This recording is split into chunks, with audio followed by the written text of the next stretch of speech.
এটা পুরো আলাদা? না না, এটা সম্পূর্ণই আলাদা। কারণ আপনার মাথায় যখন ড্যান্ড্রাফ হয় তখন অনেকের ক্ষেত্রে স্কিনের মধ্যে পিম্পলস, একনে এগুলো দেখা দেয়। আবার ঘাড়ের দিকে দেখা দেয় এরকম সাদা স্পট, বড় বড় গোল গোল স্পট। আর টিনিয়া ভাস্কুলার যে সমস্যাটা, তার মধ্যে আপনার স্পটগুলো ছিটছিট মতো হবে, কিন্তু আপনার ড্যান্ড্রাফ থেকে যদি হয় ঘাড়ের দিকে দেখবেন সাদা বড় বড় স্পটের মতো দেখা দিচ্ছে, সেটা সম্পূর্ণ আলাদা। আর এই যে চুলির সমস্যাটা, সেটাও কিন্তু সম্পূর্ণ আলাদা। আপনার এই ড্যান্ড্রাফের সমস্যাটা যদি আপনার ক্লিয়ার যদি না হয়, তাহলে আপনার মুখের মধ্যে পিম্পল, একনে এগুলো আসবে, বা আপনার ঘাড়ের দিকে স্পট চলে আসবে। তো সেটাকে আপনার আগে ঠিক করতে হবে, আপনার ড্যান্ড্রাফের সমস্যাটাকে। আর টিনিয়া যে প্রবলেম রয়েছে, সেটা আপনার বাচ্চাদের ক্ষেত্রে খুব বেশি দেখা দেয়, একটা বললাম। আরেকটা হচ্ছে আপনার সেটা সেলফ ইমিউনিটি যত আপনার বিল্ড আপ হবে, বুস্ট আপ হবে, আস্তে আস্তে ঠিক হয়ে যাবে।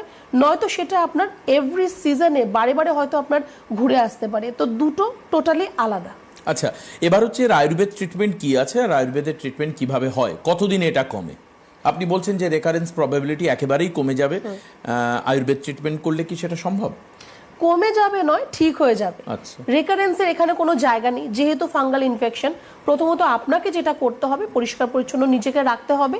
তার জন্য আপনার যা যা মেজারগুলো মেনটেন করা, সেটা আপনাকে করতে হবে। তার পাশাপাশি আপনার হচ্ছে ট্রিটমেন্ট, অবশ্যই ট্রিটমেন্টের দরকার রয়েছে। কারণ আমাদের শরীরের যে রং, যে যার জন্য হয় মেলানিন, মেলানিনটা যাতে আপনার ঠিকঠাক থাকে শরীরের মধ্যে, আপনার যাতে ওই যে সাদা ছোপ ছোপ হচ্ছে বা কালো ছোপ ছোপ হচ্ছে, এগুলো যাতে না হয়, সেদিকে খেয়াল রাখতে হবে। তার জন্য আপনার সবচেয়ে ইম্পর্টেন্ট যেটা, সেটা হচ্ছে পঞ্চকর্মা থেরাপি, মানে আপনার বডি ডিটক্সিফিকেশন করা।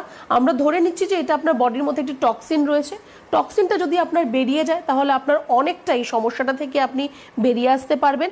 আর তার পাশাপাশি কিছু আপনার হয়তো লোকাল অ্যাপ্লিকেশনের জন্য আমরা মেডিসিন দেবো, বা আপনাকে ওরাল কিছু মেডিকেশন থাকবে এখানে। এইটুকু ট্রিটমেন্ট যদি আপনি ঠিকভাবে করতে পারেন, বেশি সময় লাগবে না, একটা টাইম বাউন্ড ট্রিটমেন্ট হবে। এই টাইম বাউন্ড ট্রিটমেন্ট যদি আপনি করতে পারেন ঠিকঠাকভাবে, তাহলে সেটা কিন্তু আপনার আবার পরবর্তী সিজনে আবার ঘুরে আসবে না।